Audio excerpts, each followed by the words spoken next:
Samantala, suportado naman ng ilang senador ang pagkakatalaga ni President-elect Rodrigo Duterte kay Environment Advocate Gina Lopez bilang susunod na kalihim ng Department of Environment and Natural Resources. Ayon kay Senador Bam Aquino, naniniwala siyang epektibo si Lopez sa naturang trabaho at isa rin ito sa mga magiging asset ng Administrasyong Duterte. Anya, tamang-tama lamang sa naturang posisyon si Lopez dahil alam nito ang mga solusyong dapat ipatupad upang protektahan ang ating mga likas na yaman. Ayon pa kay Aquino, maliban dito ang dekada ng karanasan ni Lopez upang ipaglaban ang pagbibigay proteksyon sa ating kalikasan. Ang dahilan rin kung bakit nararapat ito sa naturang posisyon.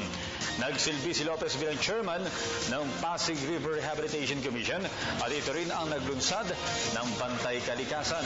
Tiniyak naman ni Senador Loren Legarda na tutulungan niya si Lopez sa bago nitong posisyon.